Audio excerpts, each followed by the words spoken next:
Hello students, कैसे हैं आप सब लोग। उम्मीद करती हूँ सब अच्छे होंगे और स्वस्थ होंगे। मैं Meena Rana ICT virtual class में आपका स्वागत करती हूँ। स्टूडेंट्स, हम पढ़ रहे हैं क्लास 8 की हिंदी।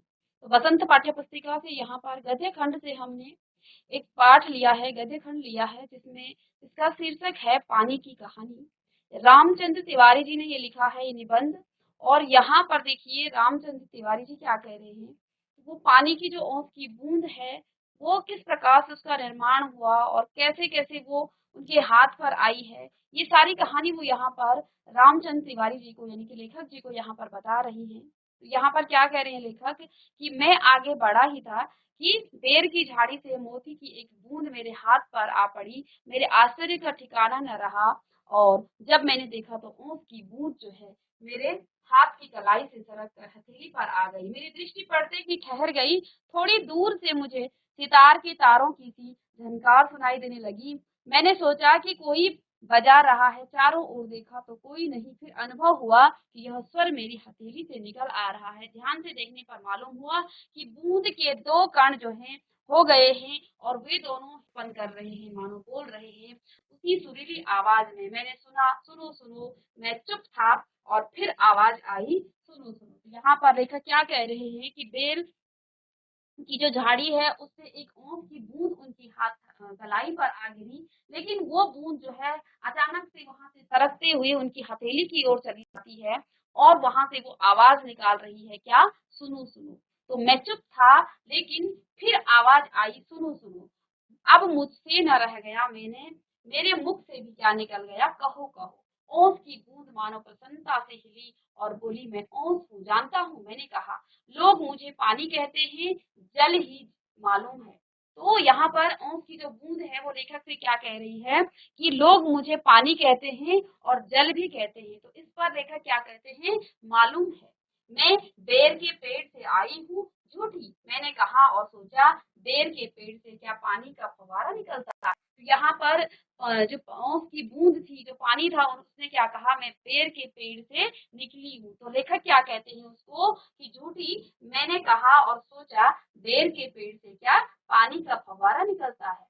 इस पर आगे बूंद क्या कहती है, बूंद फिर हिली, मानो मेरे अविश्वास से उसे दुख हुआ होगा। सुनो, मैं इस पेड़ के पास की भूमि में बहुत दिनों से इधर उधर घूम रही थी। मैं कणों का हृदय टटोलती फिरती थी, एकाएक पकड़ी गई।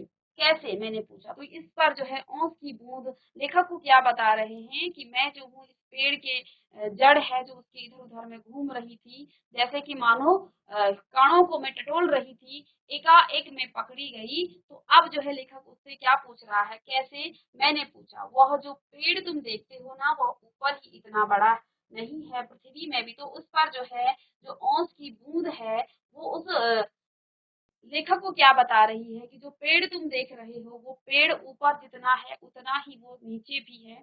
यानी कि वहां पर उसकी जो जड़ें हैं और उन जड़ों पर जो रोए हैं वो जो है बहुत ही निर्दयी होते हैं। मुझे जैसे जो असंख्य कणों को वो क्या करती है, पृथ्वी से बलपूर्वक यानी कि सोख लेती है। सभी जानते हैं कि पेड़ों की जो जड़ है वो पानी को एब्जॉर्ब कर लेती है, उसको सोख लेती है। तो इस पर ओस की जो बूंद है वो लेखक से क्या कह रही है कि जो ये पेड़ की जो जड़ हैं, जड़ों में जो रोए होते हैं वो बड़े ही निर्दयी होते हैं। वो मुझ जैसे जो जल कण है यानी कि पानी की जो बूंद है उसको अपनी ओर खींच लेती है, कुछ को तो वो क्या कर देती है, बिल्कुल ही खा जाती है। क्रोध और घृणा से उसका शरीर कांप रहा था। किसका, उस ओस की बूंद का, क्योंकि उसे उस पेड़ की जो रोए हैं, जो जड़ों की जो रोए हैं, उस पर गुस्सा आ रहा था, क्रोध आ रहा था और घृणा भी हो रही थी, क्योंकि वो जो है बलपूर्वक पानी और जो भी वहां पर पानी होता है पृथ्वी पर उसको अपनी ओर सोख लेता है। तुम क्या समझते हो कि वे इतने बड़े यूं ही खड़े हैं। तो इस पर जो है वो ओस की बूंद, वो पानी की बूंद क्या कह रही है लेखक को, क्या तुम्हें ऐसा लगता है कि ये जो पेड़ है ये अपने ही बल पर, ये मेरे असंख्य बंधुओं ने जो है अपने प्राण को इस पर जो है निछावर कर दिया है, तो उसकी कहानी सुन रहा है था। ठीक है ना। तो यहाँ पर लेखक क्या कह रहे हैं कि जो कहानी वो ओस की बूंद बता रही थी, इसको जो है मैं बड़े ध्यान से सुन रहा था। हाँ, तो मैं भूमि के खनिज को अपने में घुलाकर, तो यहाँ पर ओस की बूंद ने क्या कहा कि हाँ, तो मैं भूमि के खनिजों को अपने शरीर में घुलाकर आनंद से स्थिर रही थी कि दुर्भाग्यवश एक रोए ने मेरा शरीर छू लिया। मैं काफी दूर भागने का प्रयत्न किया, परंतु वे पकड़कर छोड़ना नहीं जानते। मैं खींच ली गई। यानी कि यहाँ पर जो ओस की बूंद है वो क्या कह रही है कि मैं भी जो है यहाँ पर पकड़ी गई। ठीक है ना। फिर क्या हुआ, मैंने पूछा। मेरी उत्सुकता बढ़ती गई। तो लेखक ने उस ओस की बूंद से कहा कि ठीक है, जब तुम्हें रोए ने जो जड़ की जो रोए होती हैं उसे सोख लिया था, तो फिर तुम्हारे साथ क्या हुआ। तो अब जो है ओस की बूंद क्या कहती है कि मैं एक कोठरी में बंद कर दी गई। थोड़ी देर बाद ऐसा जान पड़ा कि कोई मुझे पीछे से धक्का दे रहा है और कोई मानो हाथ पकड़कर आगे खींच रहा हो। मेरा भाई भी वहां लाया गया। उसके लिए स्थान बनाने के कारण मुझे दबाया जा रहा था। यानी कि जो और ओंस की बूंदे थी उसको वहां पर लाया गया और जब ऊपर से उसे रखा गया तो मुझे जो है नीचे दबाया गया।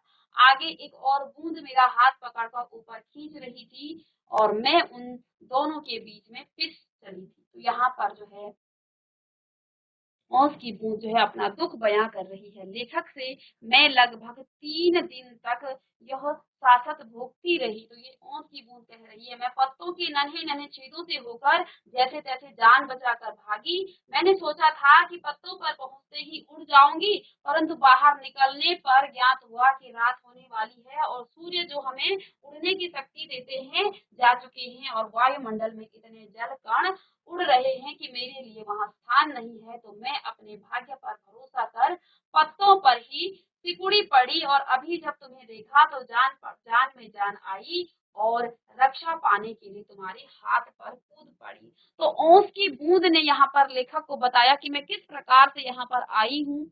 मुझे जो है धरती के द्वारा, इस पेड़ के द्वारा सोखा गया और वहां मेरे साथ क्या हुआ वो बयां कर रही है लेखक के पास।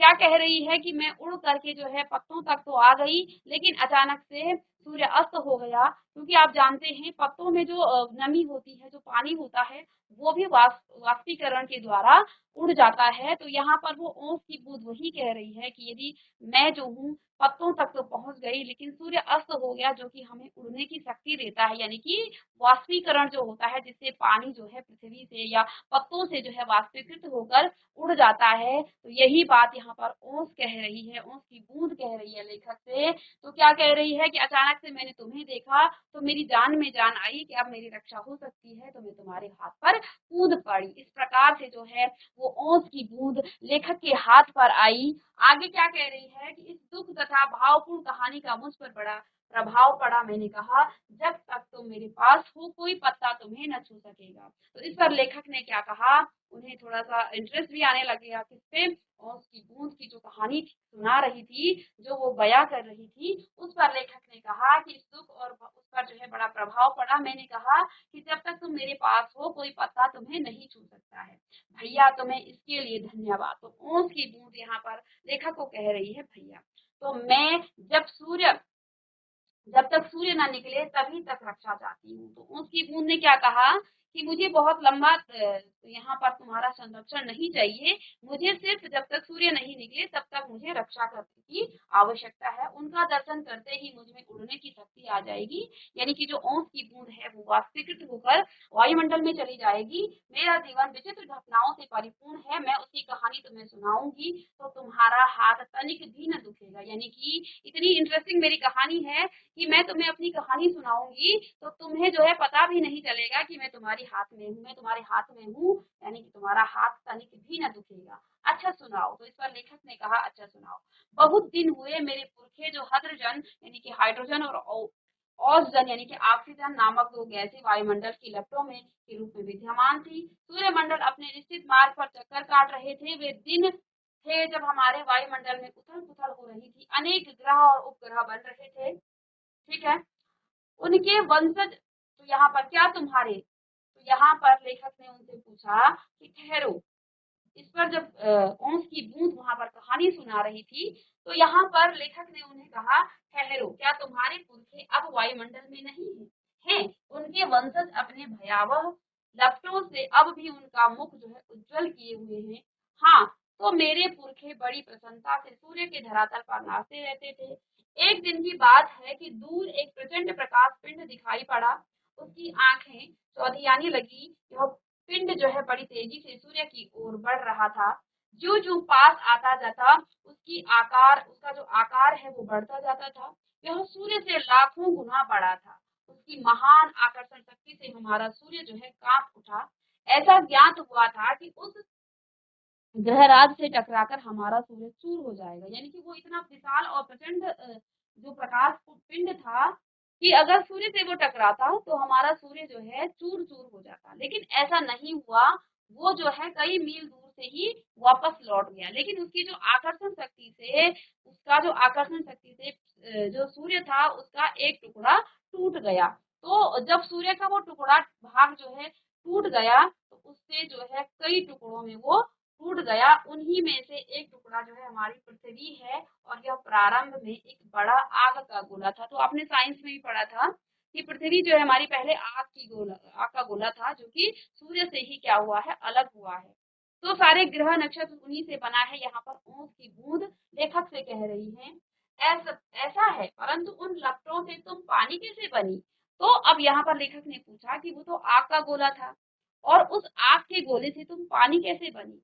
तो यहाँ पर अब ऊँट की बूंद ने क्या कहा, मुझे ठीक पता नहीं। हाँ, यह सही है कि हमारा ग्रह ठंडा होता चला। ऊँट की बूंद ने क्या कहा कि मैं कैसे बनी मुझे ये ठीक से नहीं पता, पर हाँ ये सही है कि हमारी जो पृथ्वी है वो धीरे धीरे ठंडी हुई। और मुझे याद है कि अरबों वर्ष पहले मैं हाइड्रोजन और ऑक्सीजन के रासायनिक क्रिया के कारण उत्पन्न हुई हूँ। यानी कि जो हमारे पूर्वज थे हाइड्रोजन और ऑक्सीजन, उन दोनों ने क्रिया की, रासायनिक क्रिया की, उसके कारण मैं उत्पन्न हुई हूँ। उन्होंने आपस में मिलकर अपना जो प्रत्यक्ष अस्तित्व था यानी कि जो खुद थे वो खत्म कर दिया और उन्होंने मुझे उत्पन्न किया।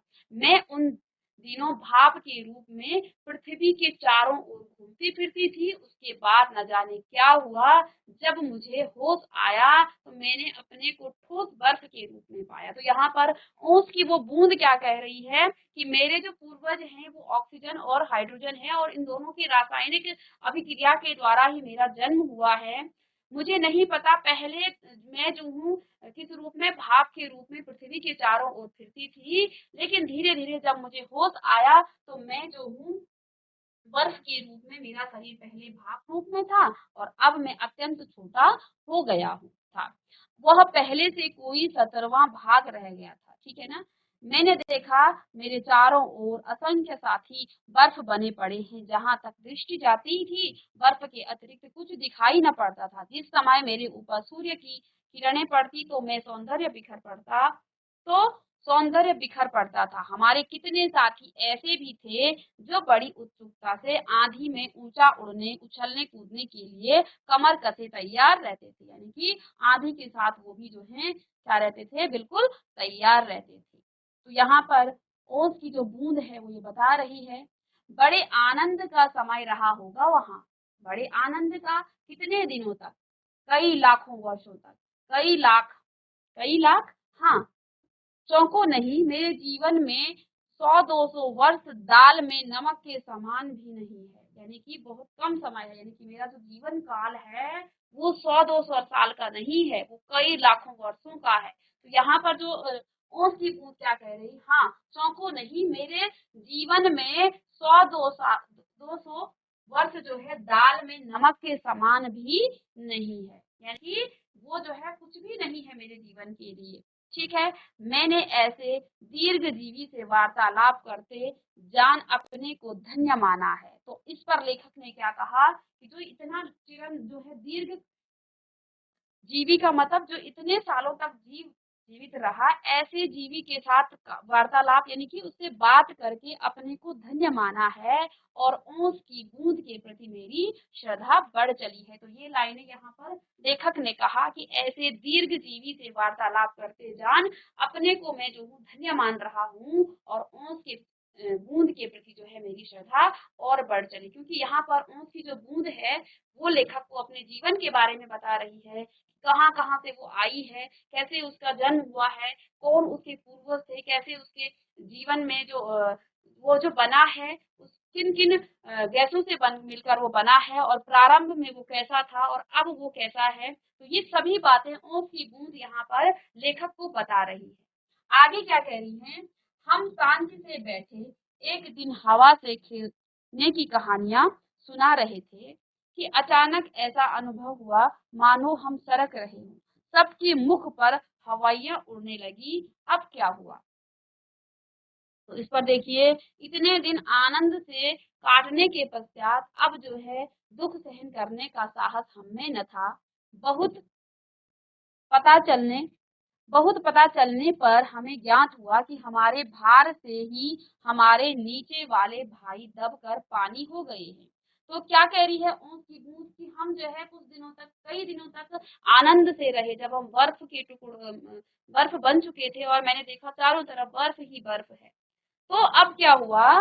इसके बाद क्या कह रहे, हम शांति से बैठे एक दिन हवा से खेलने की कहानियां सुन रहे थे कि अचानक ऐसा अनुभव हुआ मानो कि हम सरक रहे हों, यानी कि हम खिसक रहे हैं। सबके मुख पर हवाइयां उड़ने लगी। अब क्या होगा? ठीक है ना? यानी कि जो बर्फ है वो कहीं ना कहीं पिघल रही थी अब। तो उनको इतने दिन आनंद से काटने के पश्चात अब जो है दुख सहन करने का साहस हमें न था। तो ऊँट की बूंद क्या कह रही है कि जब हम बर्फ के रूप में थे तो उस समय हमारा जो जीवन था वो शांतिमय था। हम बिल्कुल आराम से बैठे हुए थे, ना हमें कहीं जाना पड़ता था, क्योंकि बर्फ जो है, पानी का जो बर्फ रूप है वो कठोर अवस्था में होता है और जहाँ पर उसको इधर उधर नहीं जाना पड़ता है। तो क्या कह रहे हैं कि जो हमारे नीचे से ऐसा अनुभव हमें हुआ कि जैसे हमारे नीचे से जो है जमीन सरक रही हो। ठीक है, मानो हम जो है सरक रहे हो, हम खिसक रहे हो। सबके मुख पर हवाइयां उड़ने लगी। सबके मतलब यहाँ से बर्फ के जो उसके चारों तरफ और भी जितनी बर्फ के टुकड़े थे उन सभी के बारे में यहाँ पर वो ओस की बूंद कह रही है। इतने दिन आनंद से काटने के पश्चात अब दुख सहन करने का साहस न था। यानी कि इससे पहले हम आनंद के दिनों में थे, अब एक अचानक से जो दुख उनको अब आने लग गया, तो वो जो है करने का साहस हमें न था। बहुत पता लगाने के बाद फिर उन्होंने पता लगा कि हम सरक क्यों रहे हैं। तो लगाने पर हमें ज्ञात हुआ कि हमारे भार से, यानी कि हमारे वेट से हमारे नीचे वाले भाई दबकर पानी हो गए हैं।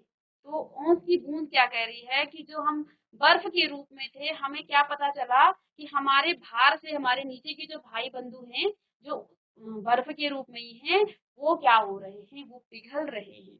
भाई दबकर पानी हो गए हैं। पानी का मतलब वो पिघल रहे हैं। उनका शरीर ठोसपन छोड़ चुका है। ठोसपन छोड़ चुका है यानी कि बर्फ से वो पिघल करके पानी की तरफ वो बढ़ रहे हैं और उनके तरल शरीर पर हम फिसल रहे थे, क्योंकि नीचे से जो है, जब नीचे के उनके भाई जन थे, जो भी बर्फ के बारे में यहाँ पर बात की गई है, तो बर्फ जब नीचे की पिघल जाती है, आपने देखा भी होगा, तो ऊपर का जो बर्फ की होती है वो उसमें पिघल जाती है, क्योंकि नीचे से ही अगर बर्फ पिघल गई तो ऊपर की भी उसमें फिसल जाती है। तो इसी पर वो ऊँट की बूंद क्या कह रही है कि उनका शरीर जो है ठोसपन को छोड़ रहा था और वो तरल हो रहा था और उनके तरल शरीर पर ही हम क्या हो रहे थे, फिसल रहे थे।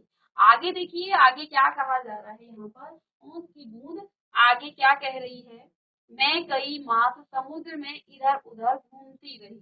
तो यहाँ पर ऊँट की बूंद ने क्या कहा, मैं कई मास तक समुद्र में इधर उधर घूमती रही। फिर एक दिन गर्म धारा से मेरी भेंट हो गई। धारा के जलते अस्तित्व को ठंडक पहुंचाने के लिए हमने उसकी गर्मी सोखनी प्रारंभ कर दी और इसके फलस्वरूप में पिघल पड़ी और पानी बनकर समुद्र में मिल गई।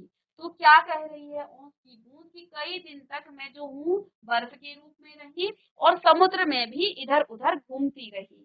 फिर क्या हुआ, एक गर्म धारा से मेरी भेंट हुई। धारा के जलते अस्तित्व को मैंने ठंडक पहुंचाई। हमने ठंडक पहुंचाई।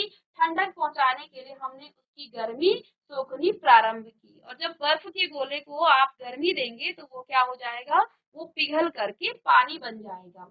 तो अब क्या हुआ, गर्मी सोखनी प्रारंभ की और इसके फलस्वरूप क्या हुआ, मैं पिघल पड़ी और पानी बनकर समुद्र में मिल गई। तो ये यहाँ तक जो है क्या बता रही है, ओंठ की जो बूंद है वो लेखक को बता रही है किस प्रकार से मैं जो हूँ, मेरा जन्म हुआ, फिर मैं कहाँ-कहाँ से आई और जब मुझे होश आया कई लाखों साल के बाद, तो मैं क्या बनी थी, मैं बर्फ बनी थी। ठीक है। बर्फ बनकर भी कई दिन तक मैं आनंद से रही, लेकिन उसके बाद अचानक से क्या हुआ, मैं सरकने लगी, हम सरकने लगे, हमने देखा, पता किया तो नीचे की जो उनके भाई बंधु थे उस बर्फ ओस की बूंद के, तो वो क्या हो रहे थे, वो अपना ठोसपन छोड़ रहे थे, वो पिघल रहे थे। जैसे ही वो पिघले तो वो समुद्र में निकल चले। समुद्र में वो क्या कह रही है, मैं फिर भी नहीं पिघली, मैं समुद्र में भी इधर-उधर घूमती रही। फिर एक दिन जो है गर्म धारा के साथ मेरी भेंट हुई और जैसे ही मैंने उसकी गर्मी सोखी तो मैं पानी बनकर समुद्र में मिल गई। ठीक है? आगे क्या कहा, समुद्र का भाग बनकर मैंने जो दृश्य देखा वह वर्णनातीत है, यानी कि वर्णन करने लायक है। क्यों? समुद्र में जब मैं गई तो वहां पर मैंने क्या-क्या देखा, मैं अभी तक समझती थी कि समुद्र में केवल मेरे बंधु बांधवों का ही राज्य है। तो ओस की बूंद बोलने का मतलब यहाँ पर ये है लेखक का कि पानी जो है किस प्रकार से पानी का जन्म हुआ, हमारी पृथ्वी कैसे बनी और पानी जो है कहाँ-कहाँ विचरण करती है, पानी का क्या अस्तित्व है, पानी वाष्प रूप में भी रहती है, जमीन के अंदर पेड़ों से, पौधों से और वहां से भी वो वाष्पीकृत होकर वायुमंडल में चली जाती है। फिर वहां से वाष्पीकृत बन करके वहां पर वो जब वो ठंडी होती है फिर वो पानी के रूप में हमारी धरती के अंदर, अब जो है जब वो बर्फ बनती है, बर्फ से बन करके वो जो है समुद्र की तरफ चली जाती है। समुद्र में वो लेखक यहाँ पर हमें ये बताना चाहते हैं कि समुद्र के अंदर अक्सर हमें ऐसा लगता है समुद्र में सिर्फ और सिर्फ पानी है। तो इसी माध्यम से यहाँ पर लेखक हमें बता रहे हैं कि समुद्र में जो पानी है वास्तव में समुद्र सिर्फ और सिर्फ पानी का नहीं है, इसमें और चीजें भी है। उन सभी चीजों का यहाँ पर लेखक हम वर्णन कर रहे हैं। मैं अभी अब इसके माध्यम से ओस की बूंद के माध्यम से यहाँ पर वो हमें ये चीजें ये ज्ञान दे रही है। तो क्या कह रही है ओस की बूंद कि मैं पहले समझती थी कि समुद्र में केवल मेरे बंधु बांधवों का ही राज्य है, यानी कि पानी ही पानी रहता है। ठीक है ना? मेरे बंधु बांधवों का मतलब क्या है, जो ओस की बूंद है वो क्या कह रही है कि मुझे अभी तक ऐसा लगता था कि समुद्र में केवल और केवल मेरे बंधु बांधव ही हैं। परंतु अब जो है जब वो समुद्र में गई तो वहां पर उसे पता चला, परंतु अब ज्ञात हुआ कि समुद्र में चहल पहल वास्तव में दूसरे ही जीवों की है, उसमें और उसमें नीरा नमक भरा है। पहले पहल समुद्र का खारापन मुझे बिल्कुल नहीं भाया, जी मचलाने लगा, पर धीरे धीरे सब सहन हो गया। तो यहाँ से लेखक हमें ये बताना चाहते हैं कि समुद्र में जो है खारा पानी जो होता है उसमें नमक होता है। ठीक है, तो यहाँ पर जो ओस की बूंद है वो भी ये कह रही है कि वास्तव में उस समुद्र में सिर्फ और सिर्फ पानी है और पानी नहीं है, उसमें जो है अन्य जीवों का भी वहां पर क्या है, चहल पहल है। जैसे कि धरातल में भी जो है सभी जीवों का यहाँ पर चहल पहल है। उसी प्रकार से जैसे हमें ऊपर से ऐसा लगता है सिर्फ और सिर्फ समुद्र में पानी ही पानी है, लेकिन उस समुद्र में असंख्य जो है जीव जंतु होते हैं, पानी के जो जंतु हैं वो सभी जो है समुद्र में रहते हैं। तो यहाँ पर क्या कह रही है पानी की बूंद, ओस की बूंद, कि वास्तव में दूसरे ही जीवों की है और उसमें निरा नमक भरा है, उसमें जो है नमक भी भरा है। पहले पहल समुद्र का जो खारापन था मुझे बिल्कुल नहीं भाया, मुझे बिल्कुल ही अच्छा नहीं लगा, लेकिन धीरे धीरे मेरा जी मचलाने लग जाता था और धीरे धीरे सब मुझे सहन हो चला। एक दिन मेरे जी में आया कि मैं समुद्र के ऊपर तो बहुत घूम चुकी हूँ, अब पानी की जो बूंद है, ओस की जो बूंद है वो क्या कहती है, वो बर्फ से अब समुद्र में आ गई है और क्या कह रही है कि पहले तो मुझे समुद्र की जो वो खारापन था, वो जो नमक था, वो मुझे बिल्कुल भी ना भाता था, लेकिन धीरे-धीरे मुझे वो भी सहन होने लगा। एक दिन मेरे जी में आया, यानी कि मेरे मन में आया कि मैं समुद्र के ऊपर तो बहुत घूम चुकी हूँ, भीतर चलकर भी देखना चाहिए। तो इस पर जो है ओस की बूंद क्या कह रही है कि जब मैं पहले-पहले गई तो मैं सिर्फ और सिर्फ समुद्र के ऊपर ही ऊपर देखा करती थी। लेकिन धीरे-धीरे मेरे मन में ये आया कि मैं ऊपर तो खूब घूम चुकी हूँ, अब जरा मैं भीतर जाती हूँ। तो जब मैंने चलकर देखना चाहिए कि क्या है, कि अंदर जो है इस समुद्र के अंदर क्या है। इस कार्य के लिए मैंने गहरे जाना प्रारंभ कर दिया, यानी समुद्र के अंदर जाना प्रारंभ कर दिया। मार्ग में मैंने विचित्र-विचित्र जीव देखे। मैंने अत्यंत धीरे-धीरे रेंगने वाले घोंघे, जालीदार मछलियाँ, अब यहाँ पर ओंस की बूंद जो है क्या क्या देख रही है, कई कई मन भारी कछुए। तो जब वो ओस की बूंद समुद्र के अंदर गई तो वहां पर वो क्या देखती है, कई प्रकार के वहां पर उसने जीव जंतु देखे, कई प्रकार के वहां पर क्या देखे, जालीदार मछलियां देखी। और उसके 8 एक ऐसी मछली उन्होंने देखा जो मनुष्य से भी कई गुना जो है लंबी थी और उसके 8 हाथ थे जिससे वो अपने शिकार को पकड़ा करती थी, पकड़ लेती थी। ठीक है। मैं और गहराई की खोज में किनारों से दूर गई। यहाँ पर उस ओस की बूंद ने क्या कहा कि मैं और गहराई की खोज में किनारों से दूर गई तो मैंने एक ऐसी वस्तु देखी कि मैं चौंक पड़ी। तो क्या कह रही है यहाँ पर वो ओस की बूंद कि और गहराई में जब मैं गई तो मैंने एक ऐसी वस्तु देखी कि मैं चौंक गई। अब तक समुद्र में अंधेरा था, सूर्य का प्रकाश कुछ ही भीतर तक पहुंच पाता था और बल लगाकर देखने के कारण मेरे नेत्र दुखने लगे थे। मैं सोच रही थी कि यहाँ पर जीवों को कैसे दिखाई पड़ता होगा कि सामने ऐसा जीव दिखाई पड़ा मानो कोई लालटेन लिए घूम रहा हो। यह एक अत्यंत सुंदर मछली थी। इसके शरीर से एक प्रकार की चमक निकलती थी जो इसे मार्ग दिखलाती थी। ठीक है ना। इसका जो प्रकाश है देखकर कितनी छोटी छोटी अनजान मछलियां इसके पास आ जाती थी और यह जब भूखी होती है तो पेट भर उनका भोजन करती थी। तो यहाँ पर ओस की बूंद ने क्या कहा कि जब मैं और गहराई में गई लेकिन वहां पर मैंने क्या देखा, वहां पर जो है सूर्य का प्रकाश ही नहीं था। एक लेवल तक जो है सूर्य का प्रकाश अंदर गया, लेकिन जब वो और गहराई में गई ओस की बूंद तो उसने क्या देखा कि वहां जो है अंधेरा था। तो उसको जो है ओस की बूंद क्या कह रही है कि मुझे बल लगाकर मेरे नेत्र जो है दुखने लग गए थे, मेरे नेत्रों में भी क्या होने लगी थी, दुखने लग गया था। मैं सोच रही थी कि यहाँ पर जीवों को कैसे दिखाई पड़ता होगा। तो ओस की बूंद यहाँ पर क्या सोच रही है कि मुझे ही नहीं दिखाई दे रहा है तो और जो जीव यहाँ रहते हैं उनको कैसे दिखाई देता होगा। कि उनको जो है अचानक से उस ओस की बूंद को एक विचित्र चीज यहाँ पर दिखाई देने लगी। क्या वो थी कि सामने ऐसा जीव दिखाई पड़ा मानो लालटेन लिए घूम रहा। ये अत्यंत सुंदर मछली क्या थी, ये सुंदर मछली थी। इसके शरीर से एक प्रकार की चमक निकलती थी जो इसे मार्ग दिखलाती थी। यानी कि उस मछली की चमक से वहां पर उस ओस की बूंद को जो है मार्ग दिखने लग गया। ठीक है।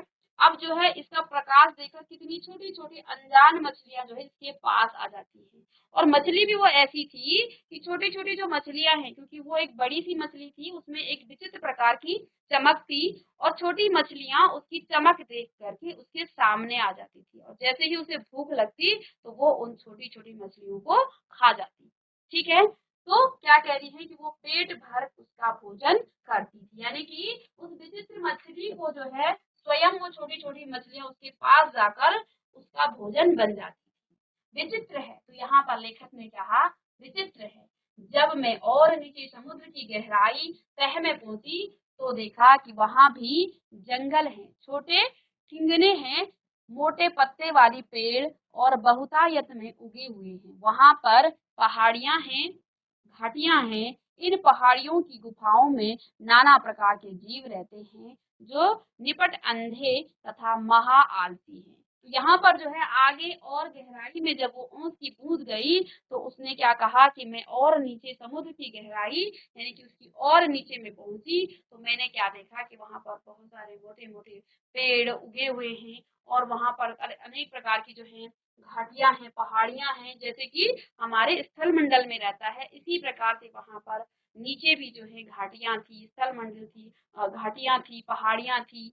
पहाड़ियों की गुफाओं में जो है नाना प्रकार के यानी कई प्रकार के वहां पर जीव थे जो कि वहां पर क्या थे, निपट अंधे और तथा महा आलसी थे, यानी कि वो सोए रहते थे। ठीक है ना। तो उस समुद्र की गहराई में भी ओस की बूंद क्या कह रही है कि वहां पर कुछ आलसी जीव भी थे, उन गुफाओं में वो रहा करते थे। ठीक है।